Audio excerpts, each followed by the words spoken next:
Good morning, everyone. It's time again for the Wolfie Awards. I am so excited to be doing this again this year, and hopefully will continue to be a yearly tradition of looking back at our favorite games, characters, and moments. Speaking of characters, the first category is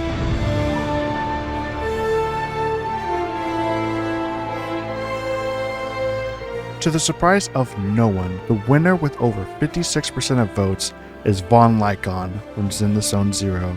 Which, I mean, oh yeah. I will say the two runner-ups honestly both surprised me. With about 12 and 10% respectively is Yin Tiger from Black Myth Wukong and Arachne from Hades 2. Though Hades 2 isn't fully out yet, it is one of my... So Deltarune unsurprisingly got the most votes with almost 60%, though I wanted to talk about my personal top 3 picks. The first one is Elden Ring Night Rain. I'm always so excited to try something new from FromSoft. The only thing I'm hesitant on is the rumor of it just being either solos or trios. I know Souls games honestly have poor multiplayer implementations, but if true, it would be the worst decision they could make, and I'd have to wait for a mod to fix it, like with Elden Ring. My second game is The Wolf Among Us 2. I talked about it last year, but I'm still so excited to see more from the world of Fables. And my most anticipated game is Hollow Knight Silksong, which who knows when that'll come out. But with Hollow Knight being my favorite game, I don't care how long I have to wait, as long as it's half as good as the first game. Which, by the way, had some of the...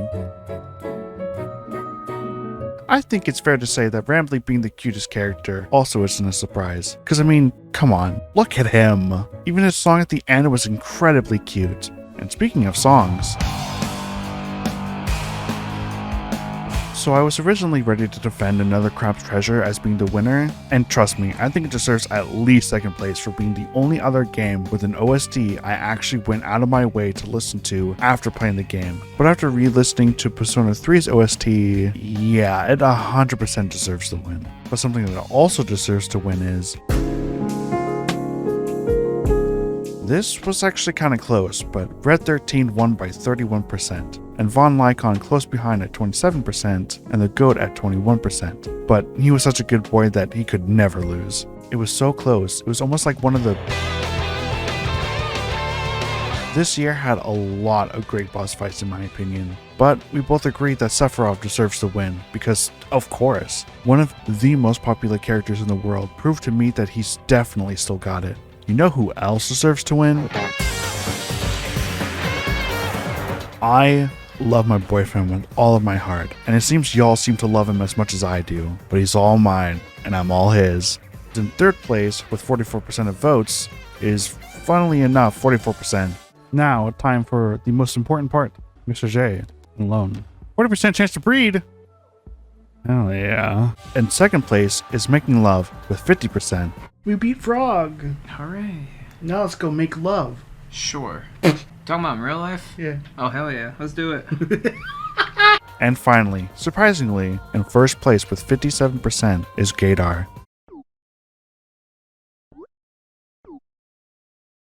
I think Lone and Jay are being gay somewhere. I won't lie, I was kinda hoping Drawing would win, because I think I have the...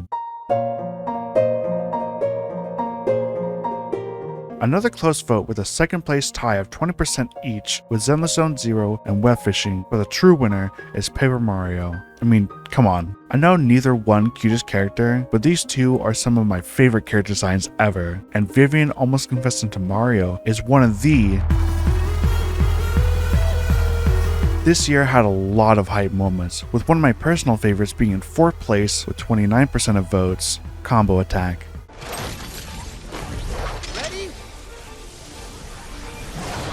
Yeah!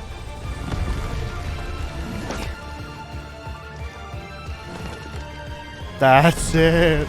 In third place is Elden Ring's final boss reveal with 32%. I'm sorry?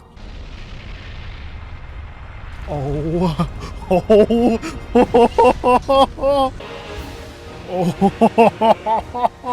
Oh my god! Dude, I'm so fucking glad this wasn't spoiled for me. I would have... In second place with 35% is Doggo. Oh my fucking god! That just made my day. That just made my day. And finally, in first place with 43% is Battle PlayStations. Okay, that's actually really cool.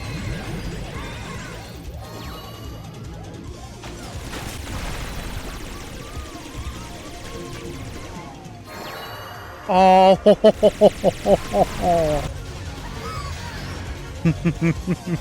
what a moment. It truly was one of this year's. There's definitely no bigger surprise this year than how big Indigo Park was, and it deserved it too. I know some people think it's just another mascot horror game, and it is, but it really feels like the first time it emphasizes the mascot part of it with Rambley. But that might just be me. I can't wait to see what else is in store for that little guy. There's really no good segue to the next award, so I'm just gonna...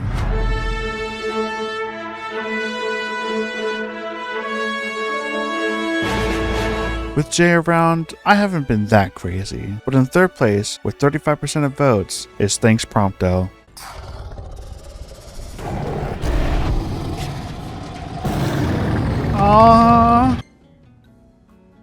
Oh hey, thanks Prompto, yeah. And second place, with 42%, is Looking Respectfully.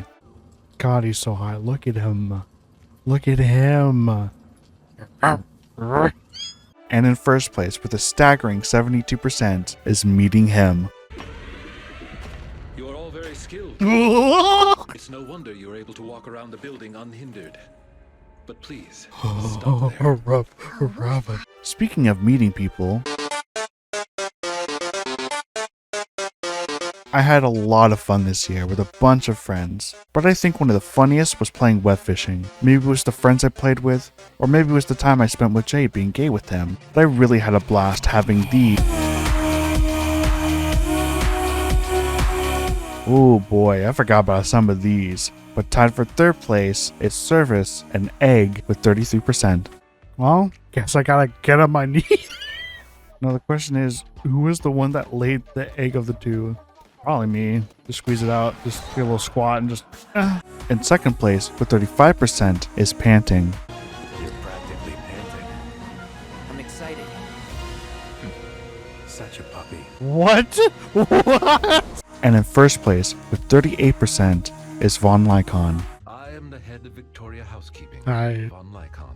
Von Lycon. Like on my balls. Man, some of these moments were really a...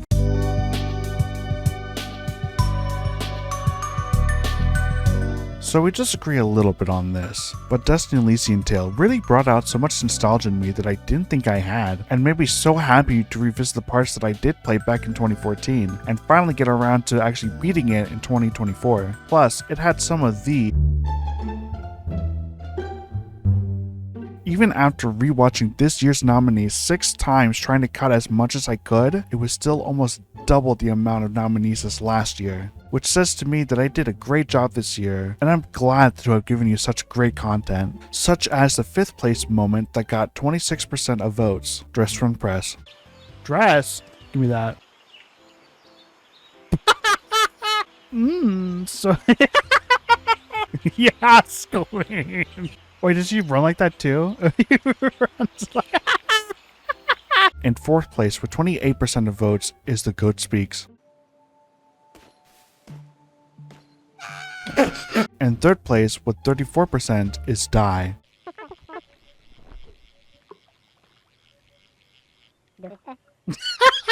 And 2nd place with 36% is Scooby-Doo 13. I present to you. Not so fast, good captain. I went to show my hand. Oh god damn it. No, no. That was a blast. Yeah. Didn't expect to see you. And in 1st place with a whopping 48% is Persona. By the way, have you ever heard of this game called Persona? And now, it's time for the final category, Game of the Year.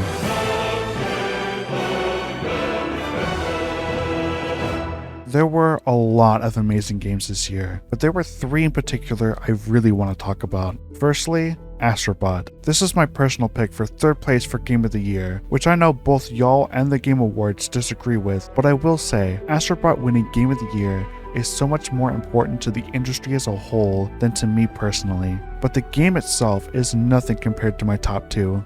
In 2nd place is probably a huge shock to most of you, but there's no other game that deserves it more than Another Crab's Treasure. It takes so many elements from a lot of my favorite games, like Dark Souls' combat and challenge, while allowing the ability to increase your health or damage for an easy playthrough, or if you want to spawn a gun to one-shot anyone you want. They also take inspiration from Hollow Knight with the stowaways that work the same way as charms. It's also a very good collectathon that feels very rewarding, giving you items that increase your health, damage, and points towards the skill tree that also feels really nice to unlock new abilities. It's the only game that I actually wanted to replay immediately after completing it. Well, that and the next game.